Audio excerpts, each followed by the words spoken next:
Sir, मेरा अपना मानना है कि आज आपने स्टेटमेंट देखी है विदेश मंत्रालय के प्रवक्ता की। हम आप पूरी तरह से वही खेल खेल मैं नहीं कहूँगा, वही चीज़ कर रहे हैं जो पाकिस्तान हमेशा जम्मू एंड कश्मीर के बारे में करता रहा। ह्यूमन राइट्स कमीशन में जाके बकवास करते थे, यूएन में बकवास करे, जहाँ मौका मिलता था वहाँ शोर मचाते थे। हम तो कुछ भी नहीं कर रहे। वो कहते थे हम तो सिर्फ मॉरल एंड डिप्लोमेटिक सपोर्ट दे रहे हैं कश्मीरी आतंकियों। तो टाइगर, हम भी तो मॉरल एंड डिप्लोमेटिक सपोर्ट फिलहाल दे रहे हैं, तो नाराज़ क्यों हो रहे हो? ये क्यों कह रहे हो इसमें भारत का हाथ मिला हुआ है? ये बेवकूफ़ लोग हैं। ऐसे एक चीज़ होती है कर्मा, जो आप कहते हो इट विल कम बैक, वो आप ही को काटेगा। तो अब जो हम देख रहे हैं, हमने शुरुआत कर दी है विद दिस स्टेटमेंट सर। फिर हमारे, आपने ये एक चीज़ और देखी होगी सर, हमारे एयर चीफ ने अभी कल बताया है कितने हमने उनके जहाज़ गिरा दिए थे ऑपरेशन सिंदूर में। ये टाइमिंग बहुत सिग्निफिकेंट है। ये एक संदेश है मिर्ज़ा साहब आप लोगों को कि ये पाकिस्तानी फ़ौज जो है ये नपुंसक है, ये कुछ नहीं कर सकती, मत डरिए। ये शोर करेंगे, इनके इनके बस का कुछ नहीं है। हमने तो बड़ी आसानी से इनको ठोक दिया था। तो मेरा मानना है सर कि जिस तरह से आप लोगों ने उनकी वर्दियां भी उतार ली थी, बंदी बना दिया था कुछ पुलिस वालों को, दिस इज़ द बिगिनिंग। अब हर फोरम पर, take my word for it sir, 74 साल की मेरी उम्र है, 52 साल कूटनीति में हो गया, हर फोरम पे अब आवाज़ उठेगी for the people of Pakistan occupied Kashmir sir. निराश ना हो, इसमें थोड़ा समय लगता है।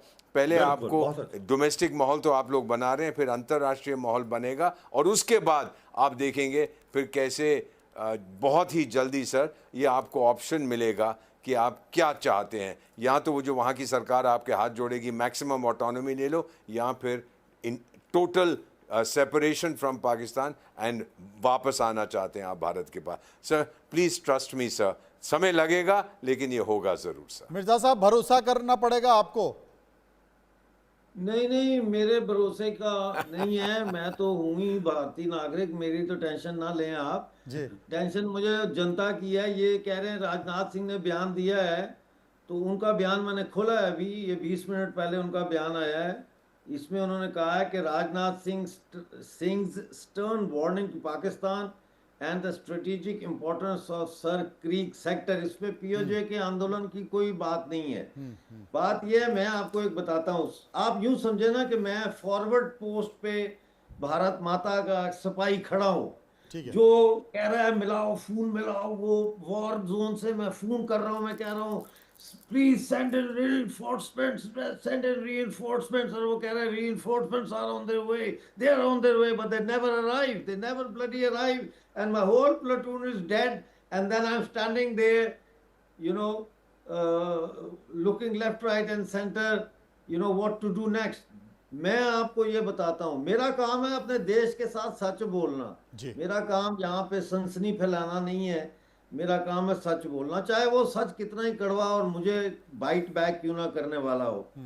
This is the last chance for India for a very very long time to come, कि अगर इस वक्त इंडिया ने आवाज नहीं उठाई पीओजे के लिए, आप भूल जाएं, फिर भूल जाएं, एक लंबे अरसे के लिए भूल जाएं।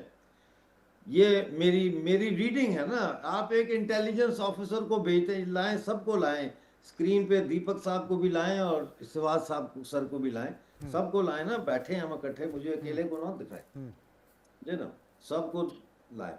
देखिए, एक आप फील्ड में एक इंटेलिजेंस ऑफिसर को भेजते हैं कि जाओ रैकी करके आओ, पता चलाओ, वो आके आपको रिपोर्ट देता है। आप कहते हैं अबे दिल्ली दूर है, छोड़, बात ठीक है, ये रिपोर्ट उधर फाइल में लगा दो, यू नो, देखी जाएगी, तुम्हें क्या पता है, हमारे साहब लगे हुए काम। वो कह रहा है सर मैं वहां से ग्राउंड रिपोर्ट लेके आ रहा हूं सर।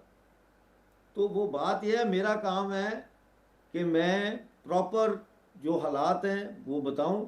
मैं किसी यूफोरिया में ना रहूं कि नहीं नहीं पीओजे के का हर नागरिक भारतीय है और वो आ रहा है। मेरा ये है कि there are consequences of silence, there are consequences of holding back. I am talking like a fighter, like a defender of Bharat Mata. I'm telling you. Mirza साहब, आपका ये कहने का मतलब है कि पके हुए फल की तरह ये आपकी गोद में आकर नहीं गिरेगा, इसके लिए आपको कुछ करना पड़ेगा।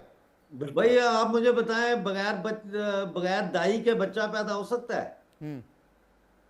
मिडवाइफ के बगैर बच्चा पैदा हो सकता है? वोरा जी बता दीजिए, दीपक जी इसका जवाब देंगे। वोरा जी कैसे बताएंगे? वोरा जी की क्या बात है? वोरा जी बताएंगे कि इसके लिए कुछ करना पड़ेगा, नहीं करना पड़ेगा, भारत को कुछ स्टेटमेंट देना पड़ेगा, सख्त संदेश देना पड़ेगा, अंतरराष्ट्रीय मंचों पर इस मुद्दे को लेकर जाना पड़ेगा, क्या करना पड़ेगा? सर शुरू तो हो चुका है। आज विदेश मंत्रालय के प्रवक्ता ने जो कहा है, उसके बाद हमारे डिफेंस मिनिस्टर साहब ने भी जो कहा है, वार्निंग टू पाकिस्तान, किस एरिया के बारे में that you can talk about, लेकिन बेसिकली हम बता रहे हैं कि आप लोग जो है जो कुछ कर रहे हैं वो सही नहीं है, आप प्रोवोक कर रहे हैं। दूसरी चीज़ सर, मिर्जा साहब कह रहे थे कि अगर अभी नहीं किया तो फिर कभी नहीं। नहीं सर, ऐसा नहीं होता सर। इंटरनेशनल रिलेशंस में हम टाइम लिमिट नहीं रखते, क्योंकि समय तो हज़ारों साल चलता जाएगा।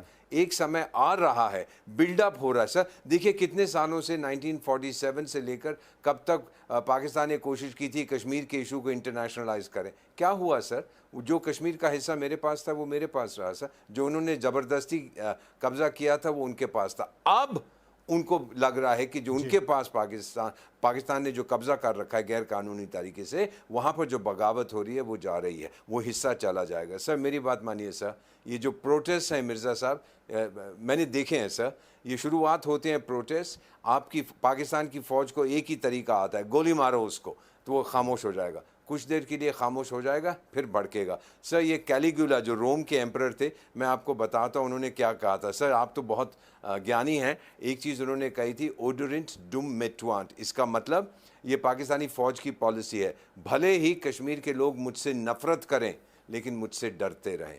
टाइम आएगा सर, डर तो खत्म हो जाएगा, नफरत खत्म नहीं होगी। और जब डर खत्म हो गया तो फिर इकबाल कहाँ रहा? सिवाज साहब मेरे साथ मौजूद है जी, सिवाज साहब मेरे साथ मौजूद है। सिवाज साहब, मिर्जा साहब की बातों को आपने सुना, जवाब दीपक साहब ने दिया।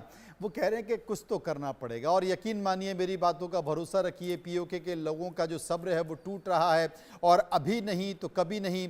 वो इस बात का भी जिक्र कर रहे हैं कि देश के रक्षा मंत्री का स्टेटमेंट आया है, वो स्टेटमेंट बिल्कुल उन्होंने सही कहा, वो स्टेटमेंट सर क्रीक विवाद को लेकर आया है, वो चेतावनी पाकिस्तान को दी है। हमारे आर्मी चीफ का भी बयान आया, उपेंद्र द्विवेदी साहब का भी बयान आया है कि 2.0 में भारत संयम नहीं बरतेगा, वहाँ तो बस आपको नक्शे से मिटा देगा। लेकिन वही शिकायत है, वही दर्द है मिर्ज़ा साहब का कि थोड़ा सा जिक्र अगर पीओके का हो जाता तो मुझे लगता है कि शायद वहाँ के लोगों को दम मिलती।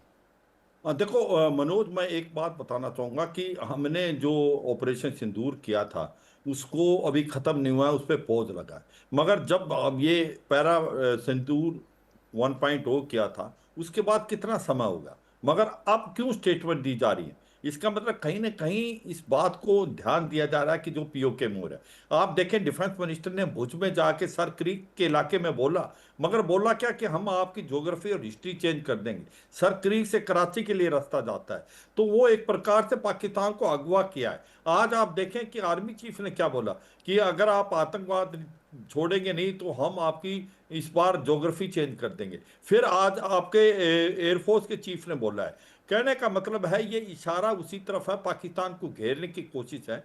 मैं मिर्जा साहब को और वोरा साहब ने बहुत अच्छा समझाया है कि इंटरनेशनल रिलेशन में कई चीज़ें होती हैं, जल्दबाजी से नहीं होती, समय लगता है। आज आप देखें, जो बांग्लादेश अलग हुआ था, कहीं ना कहीं ऐसी धीरे धीरे डेवलपमेंट पैदा हुई थी, क्योंकि जो पाकिस्तान आर्मी है वो अपना लोग तो समझती नहीं पीओके को, इनको सेकंड क्लास सिटीजन होती है, उनके ऊपर वो वायलेंस यूज कर रहे हैं। जो फ्रंटियर कोर है उसने, जो जम्मू पीओके की जो पुलिस है उसने अपने लोगों पे फायर करने से मना कर दिया। और सच्चाई यह है कि आज ऐसी हालात है वहां पर पाकिस्तान का कोई झंडा नहीं ले सकता। ये होगा, मैं ये कह रहा हूं कि आप फिक्र मत करो, भारत इसकी तरफ बहुत ज्यादा झुकाव में है, कई चीजें हो रही हैं। और ये जो तूफान अभी पीओके में पैदा हो रहा है वो रुकने वाला नहीं है। वो जो कह रहे हैं कि बिजली के मंगला डैम में पैदा होती है, इसके रेट कम करो, आप जो आटा दाल के रेट कम करें, ये भी एक चीज है। मगर इसके साथ साथ आज़ादी के नारे हैं, और वो आज़ादी के नारे इसलिए हैं कि उनको मालूम है कि वो भारत का हिस्सा थे, इलीगली ऑक्युपाइड है। और सबसे बड़ी चीज वो क्या देख रहे हैं कि वो जम्मू कश्मीर जो भारत के पास है वो कहां से कहां पहुंच गया।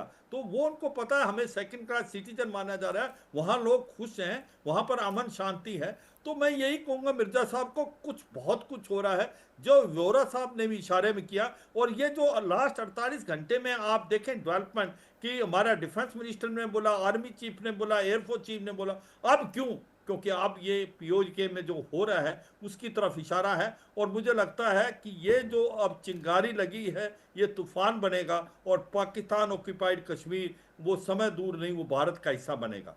मिर्जा साहब मेरे साथ मौजूद हैं। मिर्जा साहब, इस बात से तो आप इत्तेफाक रहेंगे क्योंकि एशिया का जो जियोपॉलिटिकल मैटर है और सिचुएशन है वो बदल रही है, और जो सिचुएशन बदल रही है उस सिचुएशन में अभी तक पाकिस्तान का कोई भरोसा नहीं रहता।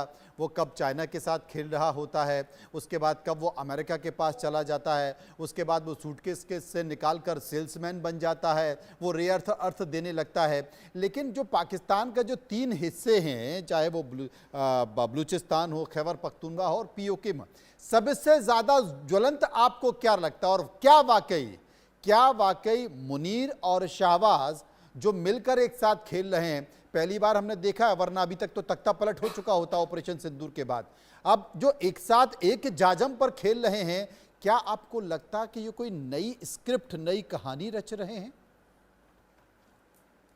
देखिए, पहले तो मैं ये कहूं कि मैंने ये नहीं कहा कि इट्स नाउ और नेवर। मैंने